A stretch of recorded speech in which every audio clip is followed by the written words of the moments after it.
الحمد للہ وکفا والصلاۃ والسلام علی سید الرسل وخاتم الانبیاء والمرسلین وعلی آلہ واصحابہ اجمعین اما بعد فاعوذ باللہ من الشیطان الرجیم بسم اللہ الرحمن الرحیم وتوکل علی الحی الذی لا یموت وسبح بحمدہ وکفی بہ بذنوب عبادہ خبیرا صدق اللہ العظیم رب اشرح لی صدری ویسر لی امری واحلل عقدۃ من لسانی یفقہوا قولی رب زدنی علما رب زدنی علما رب زدنی علما سبحانک لا علم لنا اللہم لا علم لنا سبحانک لا علم لنا الا ما علمتنا انک انت العلیم الحکیم سبحان ربک رب العزت عما یصفون وسلام علی المرسلین والحمد للہ رب العالمین اللہم صلی علی محمد وعلی آل محمد کما صلیت علی ابراہیم وعلی آل ابراہیم انک حمید مجید اللہم بارک علی محمد وعلی آل محمد کما بارکت علی ابراہیم وعلی آل ابراہیم انک حمید مجید۔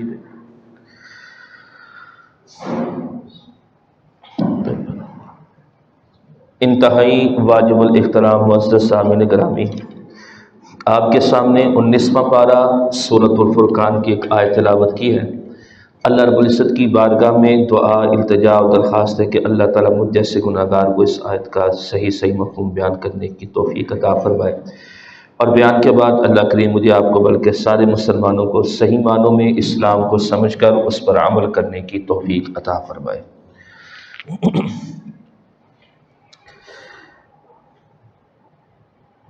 انسان جو اپنی چند روزہ زندگی دنیا میں گزار رہا ہے، ظاہری بات ہے بحیثیت انسان ہونے کے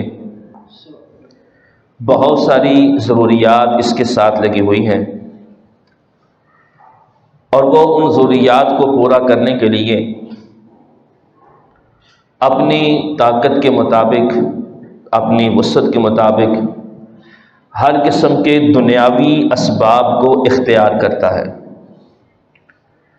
اور یاد رکھیے، اسباب کو اختیار کرنا شریعت کی نظر میں کوئی گناہ نہیں ہے، لیکن اگلی بات سمجھنے والی ہے کہ ایک کافر اور مومن کی سوچ میں فرق کہاں آتا ہے۔ اسباب تو مسلمان بھی اپناتا ہے، ظاہری اسباب ہے، اور کافر بھی ان اسباب کو اپناتا ہے، لیکن فرق کہاں پہ آتا ہے؟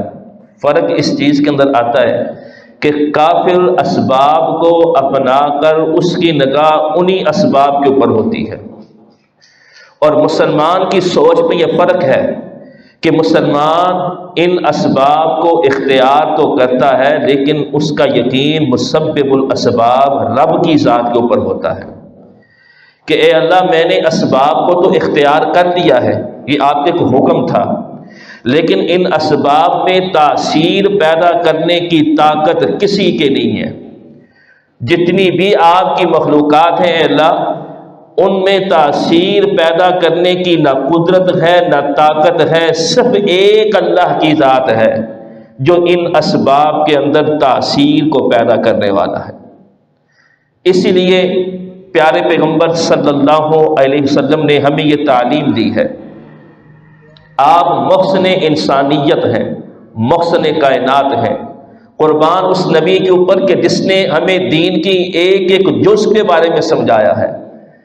فرمایا اے انسان ہے مسلمان، اگر تمہارے اوپر کوئی پریشانی لاحق ہوتی ہے، تمہیں کوئی حاجت پیش آتی ہے، تمہیں کوئی ضرورت پیش آتی ہے، تو تم نے کیا کام کرنا ہے؟ فرمایا اچھے طریقے سے باوضو ہو جاؤ، باوضو ہو کر اپنے اللہ کے حضور کھڑے ہو جاؤ، اور اپنے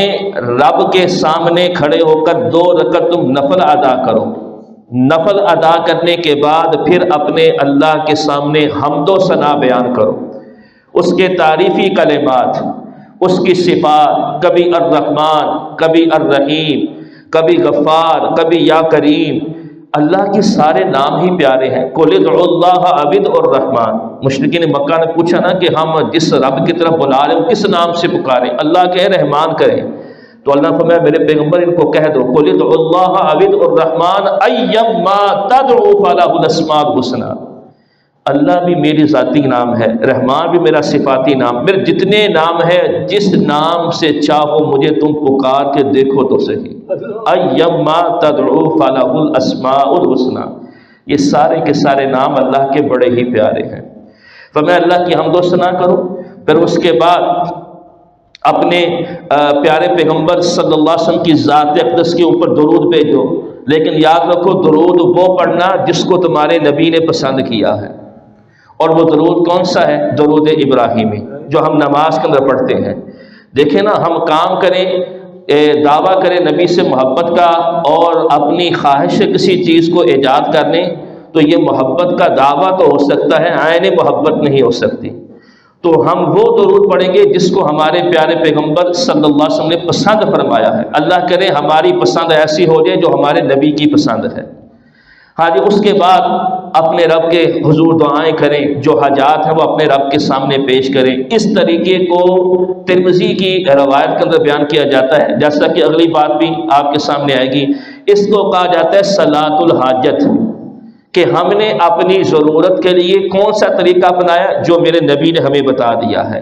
کہ اچھے طریقے سے باوضو ہوں، 2 رکعت نفل ادا کریں، اس کے بعد اپنے اللہ کی حمد و ثنا بیان کریں، نبی پاک صلی اللہ علیہ وسلم کی ذات اقدس کے اوپر درود بھیجیں، ہاں جی، اور اس کے بعد اپنے اللہ کے سامنے اپنی حاجت کو پیش کریں۔ اور ساتھ ترمذی کی روایت فرمایا میرے پیغمبر صلی اللہ علیہ وسلم جب بھی کوئی تدبیر اختیار کرتے تھے نا، کہتے تھے یا اللہ جو ہمارے بس میں تھا وہ ہم نے کام کر دیا ہے، اب تیری قدرت و تیری طاقت ہے کہ تو اس ہمارے کام کو مکمل کرتا ہے، تب بھی تیری مشیت ہے، اور اگر نہ کرے تو یا اللہ ہم تجھ سے پوچھ نہیں سکتے۔ یہ میرے پیغمبر علیہ الصلوۃ والسلام کی دعا کی کلمات کا مفہوم ہے۔ تو انسان جو اس کے بس میں وہ کام کرے، باقی میرے رب نے چاہا بہتر ہوا تو اللہ اس کے بدلے وہ چیز اس کو عطا کر دے گا، اور اگر اس کے حق میں بہتر نہ ہوا تو جو چیز بہتر ہوگی اللہ اس کو وہ عطا کرے گا، لیکن یقین رب کی ذات کے اوپر ہو۔ اسے کہا جاتا ہے توکل۔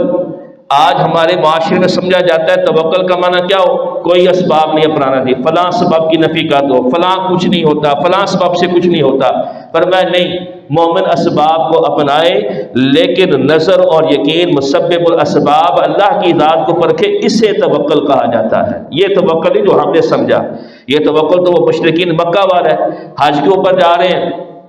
پاس پیسہ کوئی نہیں، جن کو پیچھے چھوڑ کے آئے ان کو خرچہ بھی دے کے آئے، ہاں جی بھوک لگی ہے، کبھی اس سے کہہ رہے ہیں ہمیں کچھ دے دو، کبھی کسی سے کہہ رہے ہیں مانگ رہے ہیں، کہا یہ کیا کرو، ہم جی توکل اختیار کیے ہوئے ہیں۔ اللہ فرمایا یہ توکل نہیں ہے کہ اتنے بڑے گھر کی طرف جاتے ہوئے تو پھر تم سوال کر رہے ہو۔ فرمایا توکل اس چیز کا نام، اسباب اپناؤ، نظر اپنا یقین مسبب الاسباب اللہ کی ذات کے اوپر رکھو، اس کا نام ہے یقین، توکل، کہ میں نے اپنے رب کی ذات کے اوپر بھروسہ کر لیا۔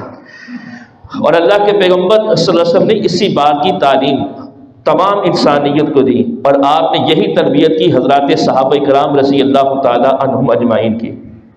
مثلا ایک صحابی نے سوال کیا، اللہ کے پیغمبر میں کبھی کسی سفر کے لیے نکلتا ہوں، جنگل کے اندر ہوتا ہوں، اونٹنی میرے پاس ہوتی ہے، نماز کا وقت ہوتا ہے، تو میں نے اب نماز پڑھنی ہے جو تیرا حکم ہے، جو کسی صورت میں ساقط نہیں ہو سکتا، تو اب میں کیا کام کروں؟ نماز پڑھ دوں اور اس کو اسی طرح کھلا چھوڑ دوں اونٹنی کو، کہ کوئی اس کا کوئی طریقہ کار اختیار کرنا ہے، کچھ کو اونٹنی کو میں باندھوں؟ تو میرے پیغمبر صلی اللہ علیہ وسلم نے فرمایا ایکل سا کہا، اس کی پنڈلی کو رسی کے ساتھ باندھ، پھر تم اپنی نماز ادا کرو۔ اور فرمایا لیکن اس کو باندھ کے تم نے جو اپنا یقین ہے وہ رسی کے اوپر نہیں رکھنا، رسی ٹوٹ بھی تو سکتی ہے، اس کے اندر قوت طاقت اللہ کی ذات کی ہے، فرمایا پھر تم نماز ادا کرو اور یقین اپنے رب کی ذات کے اوپر رکھو، اس کا نام ہے توکل۔ اسباب کو اپنائے مسلمان، لیکن اس کی نظر، اس کا یقین اپنے پروردگار کی ذات کے اوپر ہونا چاہیے کہ میں جو بھی کام کر رہا ہوں، جو بھی تدبیر اپنا رہا ہوں، جس اسباب کو میں نے اختیار کیا ہے، اس کے اندر تاثیر رب کی ذات پیدا کرنے والی ہے۔ حضرات انبیاء علیہ السلام میں کسی بات کی تعلیم دی ہے نا کہ اسباب کو اختیار کریں، یقین اللہ تعالیٰ کی ذات کے اوپر رکھیں۔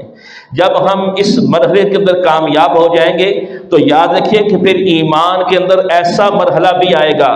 جب ہم اس چیز کے اوپر یقین رکھیں گے اور آگے کوشش کرتے رہیں گے اپنے ایمان کو مضبوط کرنے کی، ایسا وقت بھی آئے گا کہ پھر اللہ ہمیں اسباب سے بھی بے پرواہ کر دے گا، لیکن پہلے اس طریقے کو اپنانا ہے جو پیارے حبیب صلی اللہ علیہ وسلم نے ہمیں طریقہ بتلایا ہے۔ اور آپ کی تعلیمات ہمیں یہ بات سکھا رہی ہیں۔ کیا تعلیمات آپ کی ہمیں یہ بات سکھا رہی ہیں کہ ہم اسباب کو اپنا تو رہے ہیں، یقین ہمارا اللہ کی ذات کے اوپر ہو، اور فرمایا جب انسان کی نظر صرف اسباب کے اندر ہی رک جاتی ہے نا کہ اس سے مجھے فلاں فائدہ اثر ہو رہا ہے، اس سے مجھے فلاں نقصان ہوگا، تو پھر انسان کو اسباب کے ہی اللہ تعالیٰ حوالے کر دیتا ہے۔ پھر وہ اسباب کو نہ جکڑا رہتا ہے، ایک سبب سے نکلا دوسرے میں پھنس گیا، دوسرے میں پھنسا تیسرے میں پھنس گیا۔ تو مومن کی یہ شان اور مومن کا یہ کام ہے کہ وہ اسباب کو اختیار کرتا ہے، لیکن اس کا یقین اللہ تعالیٰ کی ذات کے اوپر ہوتا ہے کہ اللہ چاہے گا مجھے ان اسباب میں اللہ تاثیر پیدا کر دے گا، اور میرا رب نہیں چاہے گا تو کچھ بھی نہیں ہو سکتا، کیونکہ پروردگار کی ذات جو چاہتا ہے وہ کر گزرتا ہے۔ اب دیکھیں نا روزمرہ کے ایسے معاملات ہم دیکھتے ہیں، خاص طور کے اوپر جو معالج لوگ ہوتے ہیں نا، ڈاکٹرز حضرات وغیرہ جو علاج کر رہے ہوتے ہیں، اکثر طور کے اوپر دیکھیں کہ ایک ہی ان کا نسخہ ایک مریض کو وہ اثر دے رہا ہوتا ہے، وہ شفا یاب ہو رہا ہوتا ہے، اور دوسرا وہی نسخہ اس کو دیا جا رہا ہوتا ہے لیکن وہ شفا حاصل نہیں ہو رہی ہوتی، وہ مزید اپنے مرض کے اندر آگے بڑھتا جا رہا ہوتا ہے۔ ہاں جی، پھر ایسا بھی ہوتا ہے کہ ایسے ہم نے مریض بھی دیکھے ہیں جو بالکل اینڈ کے اوپر پہنچے ہوتے ہیں، ان کی زندگی خاتمے کی طرف جا رہی ہوتی ہے، لیکن کوئی ایسا علاج اس کے اوپر اس کا ایسا چل جاتا ہے کہ وہ بالکل صحت یاب ہو جاتا ہے، اور پھر کیا کہتے ہیں ڈاکٹر، اتفاقی طور کے اوپر ایسا کام ہوا ہے، مریض بالکل موت کی آغوش میں جاتے ہیں تو اتفاقی طور کے اوپر بچ گیا۔ تو یہ اتفاقی جو لفظ ہم استعمال کرتے ہیں نا، بعض علماء کہتے ہیں یہ بھی لفظ استعمال نہ کرو، اتفاق سے کوئی بھی کام نہیں ہوتا، اتفاقی طور کے اوپر ہر کام میرے رب کی حکمت اور مشیت سے ہوتا ہے۔ وَمَا تَسْقُطُ مِن وَرَقَةٍ إِلَّا يَعْلَمُهَا، فرمایا درخت سے پتا گر رہے میرے اللہ کے علم کے اندر ہے۔ وَمَا تَسْقُطُ مِن وَرَقَةٍ، وہ پتا بھی گرتا بھی اللہ کے حکم کے ساتھ ہے۔ تو میں کائنات کی کوئی چیز بھی، ہاں جی، زمین و آسمان کا یہ نظام، یہ موسموں کا نظام، کوئی بھی رب کی حکمت اور مشیت کے بغیر کچھ نہیں ہو سکتا، وہی ہوتا ہے جو میرا پروردگار چاہتا ہے۔ ان ربک فعال لما یرید، کبھی لفظ ہوتے وما تشاءون الا ان یشاء اللہ، جو تم چاہتے ہو وہ نہیں ہو سکتا۔ اور فرمایا یہ بھی نہ کیا کرو عمل الانسان ما تمنا، انسان کہتا ہے میں جو تمنا کروں مل جائے، فرمایا ایسے نہیں ہوتا، جو تمہارا رب چاہتا ہے، جو تمہارے حق میں بہتر ہوتا ہے، اللہ ویسے ہی انسان کے ساتھ معاملہ فرماتا ہے۔ تو بات چل رہی تھی آج ہمارا یقین، امت مسلمہ کا یقین کہنا چاہیے، بلکہ اس سے بڑھ کے بات کروں کو امت مسلمہ کی حکمرانوں کا یقین آج غیروں کے اوپر لگا ہوا ہے۔ فلاں سپر پاور طاقت جو کہے گی ویسا ہوگا، فلاں سپر پاور طاقت جو کہے گی وہ ایسا ہوگا۔ بھائی یہ ہماری ایمان کی کمزوری ہے، اور یہ بہت بڑا المیہ ہے کہ آج جن حکمرانوں کو اپنے مقام کے اوپر سٹینڈ لینا چاہیے تھا، جن کو ڈٹ کر کفر کی سازشوں کا مقابلہ کرنا چاہیے تھا، جن کی عزت ہم ارض مقدسہ کی وجہ سے کرتے ہیں، ہاں جی، جن کا احترام ہم اس لیے کرتے ہیں کہ یہاں یہ جس دھرتی کے اوپر رہ رہے ہیں وہاں بیت اللہ بھی ہے، روضہ رسول بھی ہے، آج وہی حکمران لڑکھڑا رہے ہیں، آج وہی ایسی پالیسیت اختیار کر رہے ہیں کہ جن میں یہودیت کی بو آ رہی ہے کہ یہ لوگ اپنی مرضی سے نہیں غیروں کے ہاتھ میں جکڑے ہوئے ہیں، اور ان کا یقین کیسا بنا ہوا ہے کہ فلاں طاقت سے ڈر رہے ہیں، فلاں طاقت سے ڈر رہے ہیں۔ اور بھائی ہم پچھلی بات نہیں کرتے، آپ اسی دور کی بات کو کر لیں کہ ہم نے کیا بڑی بڑی سپر پاور طاقتوں کو مختلف ریاستوں کے اندر بکھرتے ہوئے نہیں دیکھا؟ ہاں جی، کیا تمہیں اس تاریخ کو بھول گئے ہو کہ 20 سال ایک جگہ کے اوپر لڑنے والا جس کو تم سپر پاور کہتے ہو، پکڑیوں والوں کے سامنے جھک کے وہ بھاگ گیا اس میدان کے اندر، اور تم اب بھی کہتے ہو کہ اس کی طاقت سے ہوگا، فلاں طاقت سے ہوگا، اور کس کو خوش کر رہے ہو؟ کس کو خوش کر رہے ہو؟ ان یہود و نصارہ کو، جن کی اپنی کوئی پاور نہیں ہے، کوئی اپنی طاقت نہیں ہے۔ اللہ کا قرآن کہتا ہے کہ یہودیوں کی کوئی طاقت نہیں، یہ ہمیشہ دوسروں کے سہاروں پہ اپنی زندگی کو گزارتے ہیں۔ آج بھی اسرائیل دیکھ لیجئے، اس کی اپنی کوئی حیثیت ہے؟ اس کی کوئی اپنی طاقت ہے؟ نہیں ہے، وہ دوسروں کے سہاروں کے اوپر کھڑا ہو کے پوری امت مسلمہ کو للکار رہا ہے۔ اور افسوس تو یہ ہے کہ آج کے وہی حکمران جو اپنے آپ کو مسلمانوں کا لیڈر کہتے ہیں، کاش کہ تم نے اس دھرتی کی لاج رکھی ہوتی، پھر دیکھتے کہ اللہ تعالیٰ اپنی قدرت کے کرشمے کیسے دکھاتا۔ تم تو اس دھرتی کے اوپر رہ رہے ہو، اس روئے زمین کے اس حصے کے اوپر رہ رہے ہو کہ جہاں پہ اللہ نے وہ تاریخ دکھائی ہے کہ سب پیچھے ہٹ گئے تھے، اللہ نے پرندوں کو بھیج کے اپنے گھر کا بھی تحفظ کر کے دکھایا تھا۔